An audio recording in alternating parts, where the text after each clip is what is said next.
Students, we'll go to the next topic, that is reflection of sound. Okay, now the sound bounces off a solid or a liquid like a rubber ball that bounces off the wall. Okay, like light, sound waves also get reflected from the solid liquid subsurfaces, and they have got the same laws of reflection like the sound, like the light. Okay, the sound, it has got incident ray and it gets reflected back at an equal angles with the normal from the reflecting surface at the point of incidence. Okay, just turn the page so you will have a better idea. You can see this figure 12.11. now this is a clock which makes a ticking sound, and this is a reflecting surface. Okay, now the sound reaches here and this is your ear, it comes back. So this is the incident sound, this is the reflected sound, this is the normal. Okay, so it follows all the laws of reflection. And the next topic is echo. Now everybody has many of you must be have experienced echo. That is when we hear a shout or clap near a suitable reflecting object like tall building or mountain, we'll hear the same sound again and again. This sound which we hear is called an echo. Now this sensation of the sound persists in our brain for 0.1 seconds. So to hear the distance echo at the same interval, the time interval between the original sound and the reflected one, that is the echo, must be at least 0.1 seconds. Okay, so then only your brain will be able to distinguish between the original sound and the echo. And if it would take the speed of the sound, if we know that it is in air 3.44 meter per second, that is when the temperature is 22 degree, and the time is 0.1 seconds.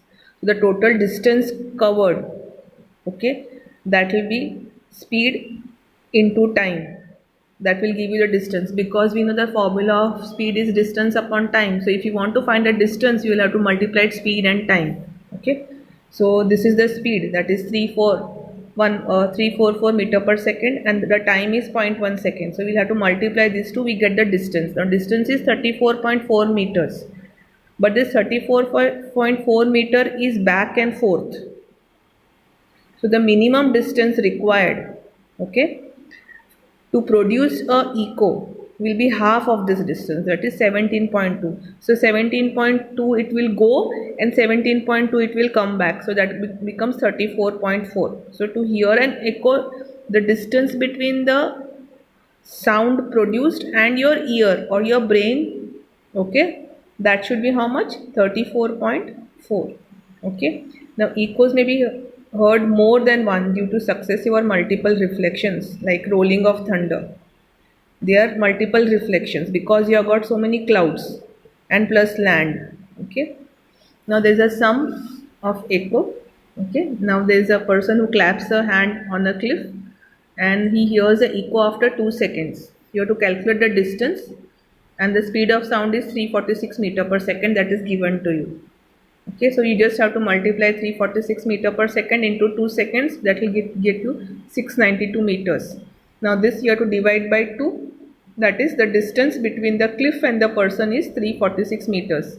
So from the cliff, from person to it goes to the cliff, again it comes back to the person. Okay, and it covers 692 meters. So we go to the next topic. The next topic is reverberation.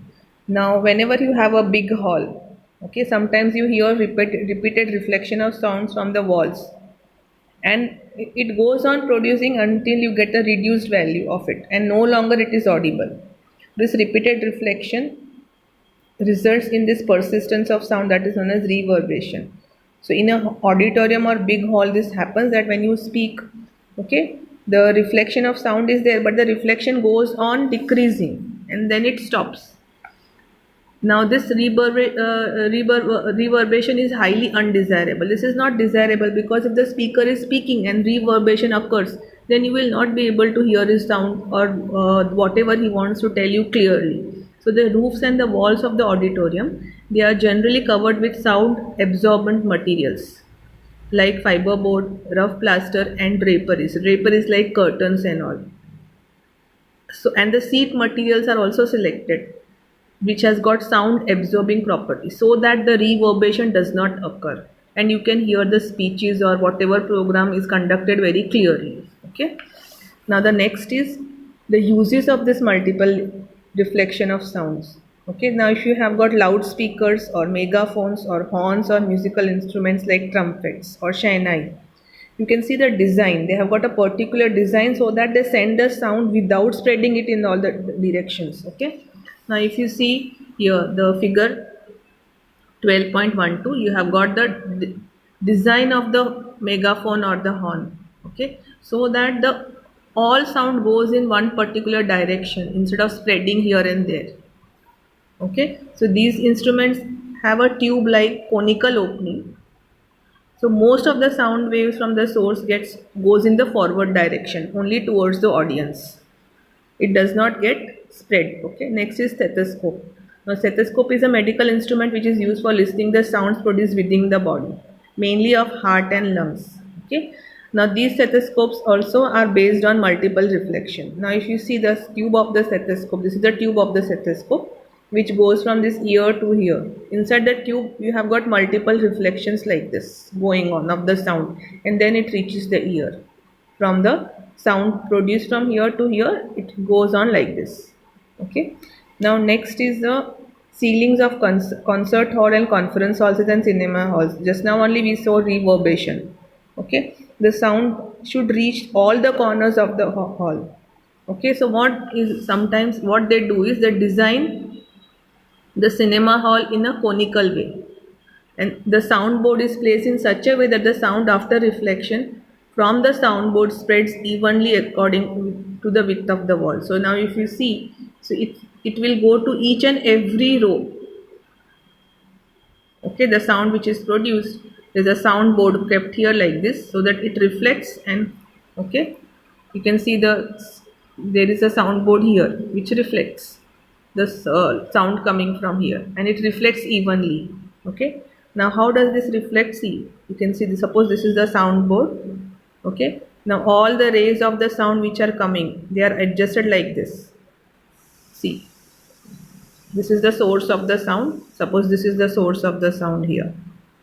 Now you can see the sound waves are falling here on the soundboard, and they are getting reflected on the first row, second row, third row, fourth row, fifth row, like this. So they are getting reflected like this. Okay, thank you.